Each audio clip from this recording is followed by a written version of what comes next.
And welcome everybody to I'll Hang Up and Listen, brought to you by Fatty Beer Company, Western New York's premier market and tap room with over 300 beers to choose from at all their locations. Great vibes, music, entertainment, trivia. Honestly, my favorite place to partake, to take in a Sabres or a Bills game, especially their Lancaster or downtown locations. Great vibes at both. And they have locations all over Western New York, Kenmore, Hamburg. Just look them up, fattybeer.com, at fattybeer on Instagram and Twitter. Make sure you check out their 24 Beers of Christmas Advent calendar. I got a case of this last year, and the beer selection in this was incredible. Limited supply only, so please make sure you check them out. Go get your case. Tell them Duane from Two Goalies One Mike sent you. And, of course, Buffalo Go apparel, whether it's your shirts, your hats, your hoodies. Get your hands quick Christmas gift on the Hashtag Letterman hat, the Hashtag Goated shirt or hoodie, and, of course, the RJ cap as well. Pay homage to the greatest broadcaster ever lived and pay homage to the greatest goalie that ever lived. At Buffalo Go Co. on Instagram and Twitter.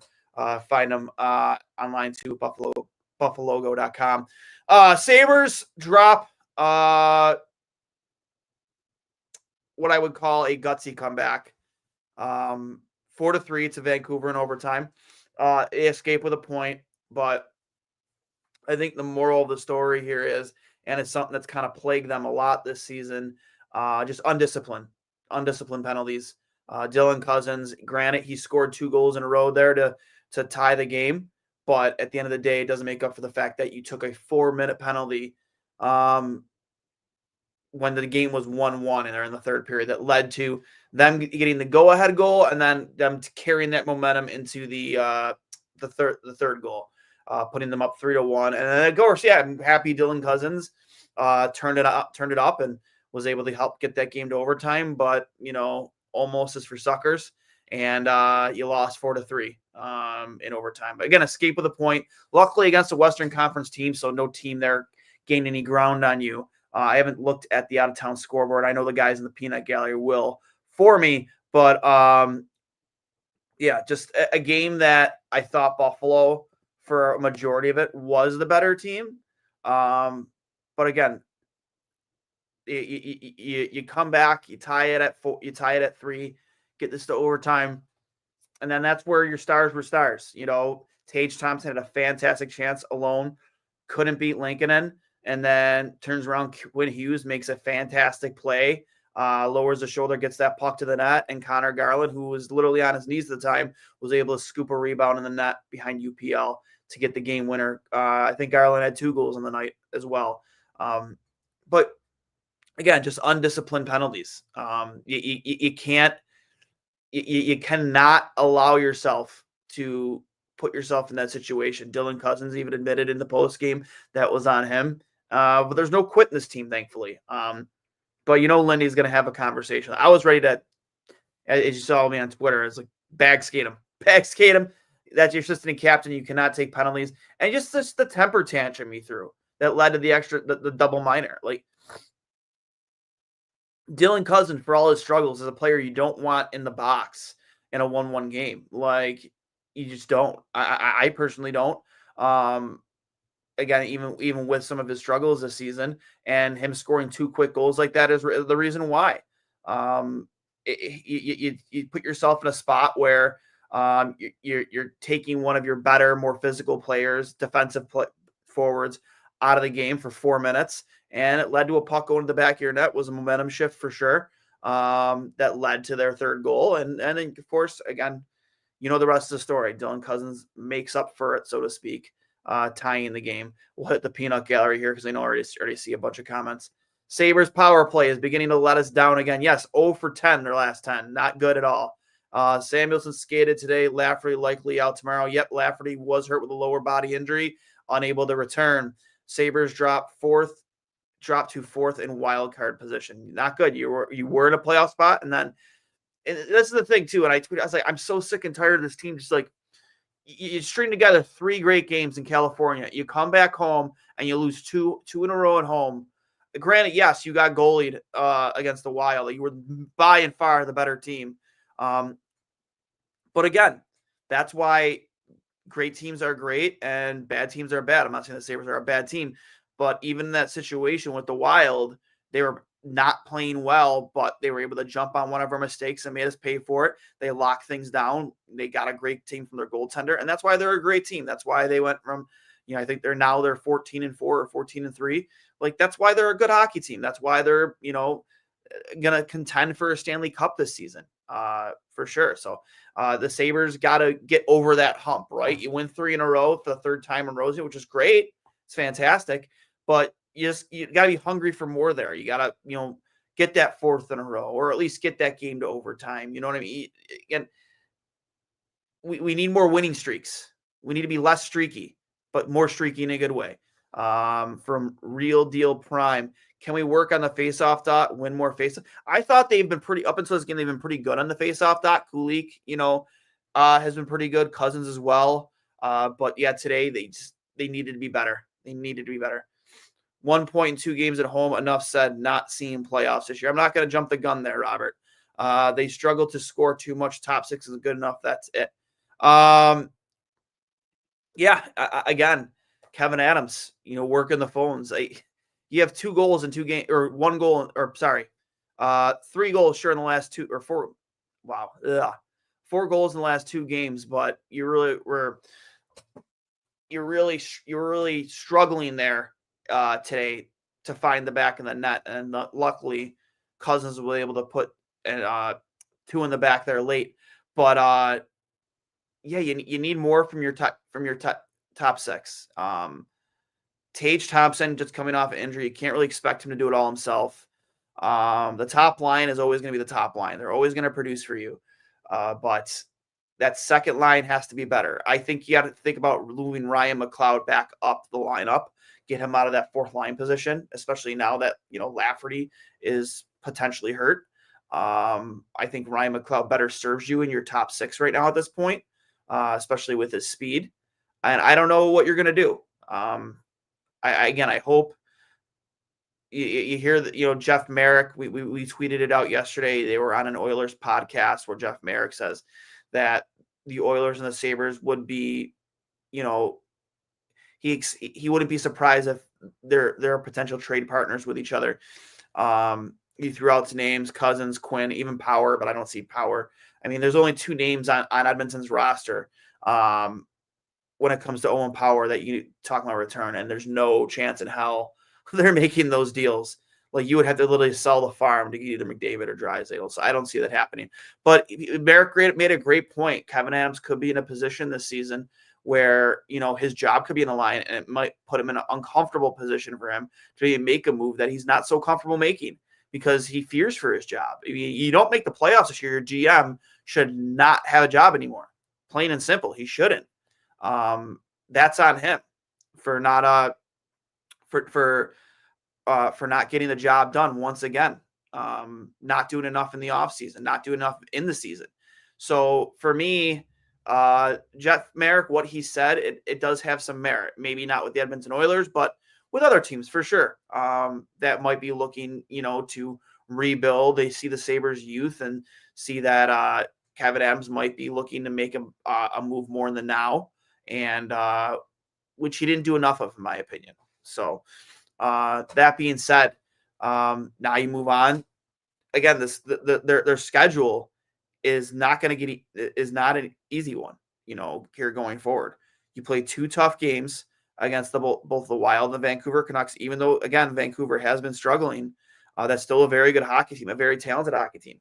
And Quinn Hughes, just how fantastic of a defenseman is. Top 5 defenseman in the league, if not top 3, making a fantastic play there at the end of in overtime that led to that goal from Connor Garland. Now you have a game tomorrow against the Isles, back to back.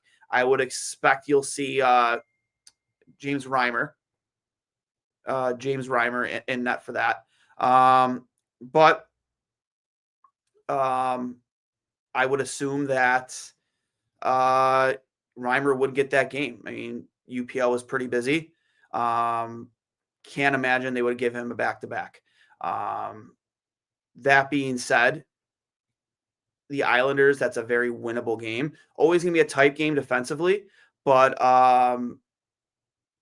I would say that you're going to probably um, mix, knowing Lindy, he'll probably have to mix up the lines a little bit, right? He'll probably have to, like I said, like move Ryan McLeod up in the lineup. I think back into the top six. Um, Probably mix up that second line a little bit. And that's the good thing about Ryan McLeod is he can really play anywhere in your lineup. He can play center. He can play on the wing. Sam Lafferty be out. What does that mean? Like who's going to jump into that spot? Um, will we see any changes? Will we see Dennis Gilbert end up back in the lineup after two losses in a row? Who knows? Lindy's not afraid to pull the trigger in that way. Samuelson did skate today, yes. So we'll see if he's ready to get back in the lineup. I don't know. I don't know how far along he's ready in his rehab, but it's not like he was playing great to begin with. But I don't know. So, and then after the Islanders, you have again two very tough games against the Avalanche, both away. You're going to be a game against the Avalanche on Tuesday, and then Thursday against the red hot Winnipeg Jets. Actually, no, I'm sorry.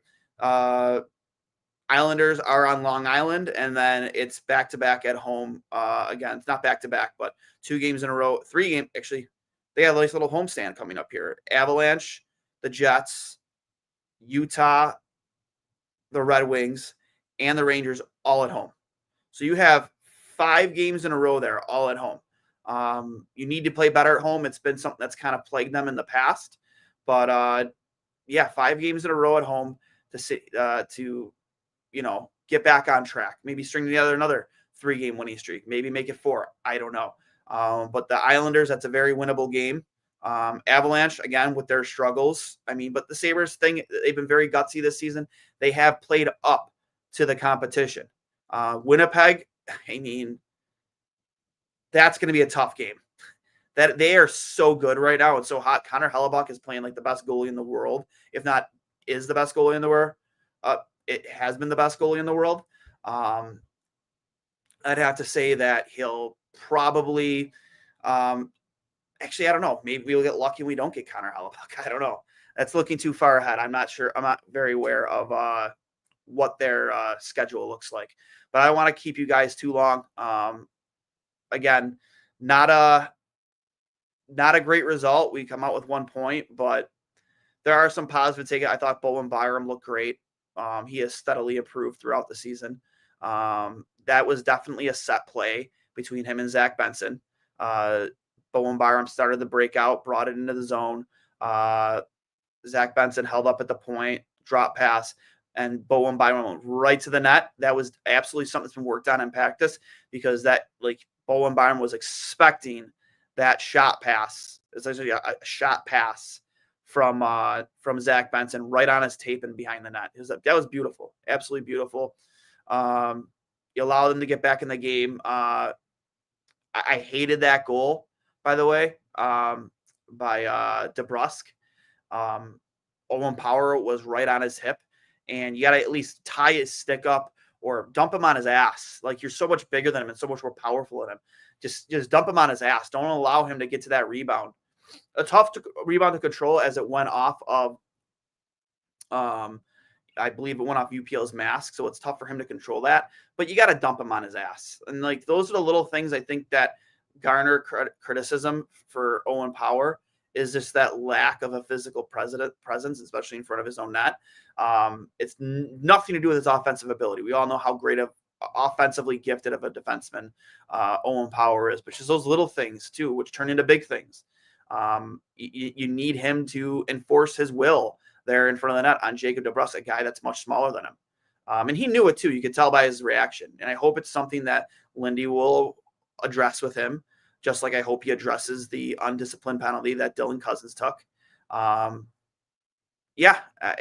Again, mistakes, small mistakes that let end up in the back of your net. Unfortunately, we're going to hit, I'm going to hit the Brian Koziel post-game comments, and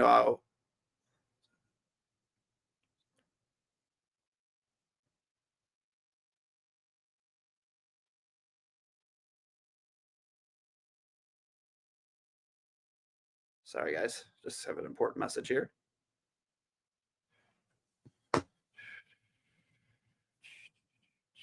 Oh, yeah. Brian Koziel post-game comments from the locker room.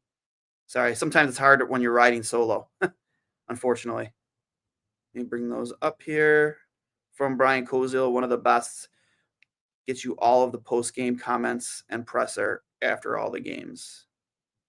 Let me see here. Okie dokie. Sorry.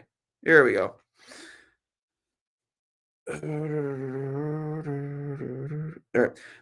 Cousins after the game. We didn't have any quit. We played with desperation. That penalty was on me. We battled back and got a point. Yeah, it was on you. Cousins says that penalty was on him. I got to keep my cool there. It was a dumb second penalty there by me. Also said that they got back to being around the net in the third. Said the coaches were harping on it. They finally got around to it and it paid off. Yeah.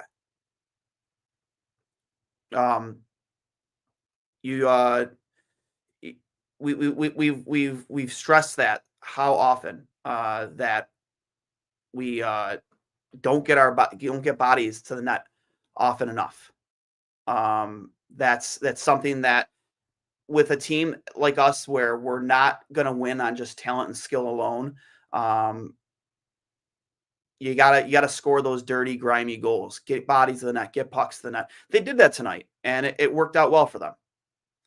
Benson says Byram made an elite play on the first goal to tip in from his shot. Says on the third goal, he saw Cousins tuck in front and threw it towards them and got fortunate that it went off Cousins. Yeah, I mean, that was, for me, that was a set play. Benson says they play more direct in the final 10 minutes and had many more bodies at the net, which helped the comeback get to that point. Lindy on Cousins and the extra penalty. We discussed it on the bench. Okay, I assume they would. He knows how I feel. He knows he can't do it. I said the only way you can make amends is to get one back. Well, he got two back, thankfully. Lindy on Benson. You're looking at a guy whose desire to win is real good. His desire to be in the right spot and do the right thing is second to none to anyone on this team. Yeah, I agreed. So again, this team is gutsy. They have a will to win. They have no quit in them. And again, I think that and again, I think that that has resonated through this lineup since the start of the season. Like, there has been no quit in this team. That's the biggest difference with this team and teams you've seen in the past. No quit. They're never out of a game. They were down 2 goals heading in the final 10 minutes of the third period, and they willed their way back into this game. So you got to give credit where credit is due. Another gutsy comeback. You know, you only end up with 1 point, unfortunately, but glad to see that at least you showed life there in the third period, especially when Vancouver really had all the momentum.